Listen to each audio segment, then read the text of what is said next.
बिस्मिल्लाहिर्रहमानिर्रहीम अस्सलातु वस्सलामु अलैका या सय्यदी या रसूल अल्लाह व अला आलिका अस्हाबिका या सय्यदी या नूर अल्लाह।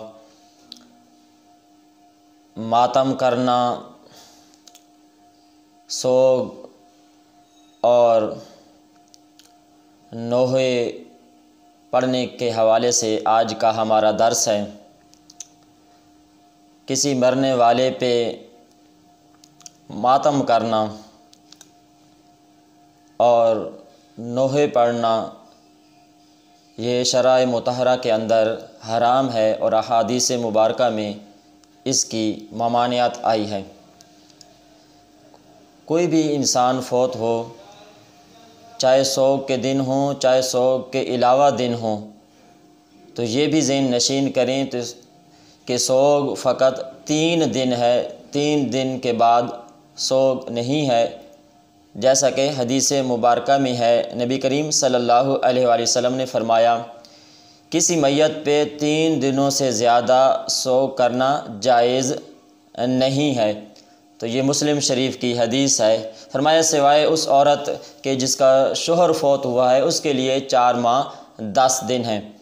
तो अब सोग फ़कत 3 दिन है और सोग के दिनों में भी मातम करना, कपड़े फाड़ना, रुखसार पे थप्पड़ मारना ये जायज़ नहीं बल्कि हराम है और सोग के अलावा भी जायज़ नहीं। किसी मरने वाले पे चे जाए के शहीद करबला इमाम हुसैन रज़ियल्लाहु ताला अन्हो का नाम लेके चेहरे पे थप्पड़ मारे जाएं, जंजीर ज़नी की जाए और गिरबान फाड़ा जाए, कपड़े फाड़े जाएं, मातम किया जाए, ये जायज़ नहीं बल्कि हराम है। हदीस मुबारका में है कि जिसने रुखसार पीटे, कपड़े फाड़े और जहलाना चीहो पुकार की वो हम में से नहीं। ये बुखारी शरीफ की हदीस है कि जिसने अपने रुखसार पे थप्पड़ मारा, गिरबान को फाड़ा और जहलाना चीहो पुकार की, नोहे पड़े, फरमाया वो हम में से नहीं। तो फिर वो ख़ुद अंदाज़ा लगाए कि जो ऐसा काम करता है वो रब के हबीब फरमाते वो हम में से नहीं, उसका महबूब खुदा से कोई ताल्लुक़ नहीं है। जो चेहरे पे थप्पड़ मारता है, गिरबान चाक करता है। तो अब बताएं कि जब चेहरे पे थप्पड़ मारना, कपड़े फाड़ना ये मना है, हराम है, तो फिर जंजीर ज़नी करना कैसे जायज़ हो सकता है। बुखारी शरीफ की ये हदीस। दूसरी हदीस मुबारका है कि नोहे करने और सुनने वाली औरतों पे लानत है। नोहे करने वाली औरतें और सुनने वालों दोनों पे लानत है। ये अबू दाऊद शरीफ की हदीस मुबारका है।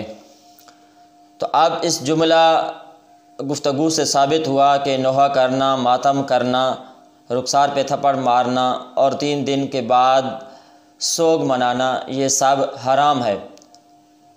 अब अगर कोई ऐसी मजलिस में जाता है जिस तरह मुहर्रमुल हराम के अंदर मातम की मजालिस का इनेकाद किया जाता है और कुछ लोग बतौर शुगल तमाशा उनमें चले जाते हैं, तो उनका जाना भी जायज़ नहीं बल्कि हराम है। यानी एक है फ़ेल हराम ख़ुद करना, दूसरा फ़ेल हराम की महफ़िल में शिरकत करना। तो जब ख़ुद करना हराम है तो जो फ़ेल हराम लोग कर रहे हैं उनकी तादाद को बढ़ाना, उनकी मजलिस में जाके बैठना, तो ये भी रब को निराज़ करना है, रब के हबीब के हुक्म से गद्दारी है, बगावत है। तो इस लिहाज से ना ख़ुद ऐसे अफ़आल किए जाएं और ना ही ऐसों की मजलिस में जाके उनकी तादाद बढ़ाई जाए, क्योंकि ऐसी मजलिस करने वालों पे अल्लाह का कहर और गज़ब नाजिल होता है। तो इससे बचा जाए। इन अयाम के अंदर ज़्यादा से ज़्यादा कुरान मजीद फ़ुरक़ान हमीद की तिलावत की जाए। इमाम हुसैन रज़ियल्लाहु ताला अन्हो की मजालिस जो अहले सुन्नत व जमात का सही तरीक़ा है उस पे अमल पैरा हो के उस अंदाज़ में की जाएँ। लब्बैक लब्बैक या रसूल अल्लाह सल्लल्लाहु अलैहि वसल्लम।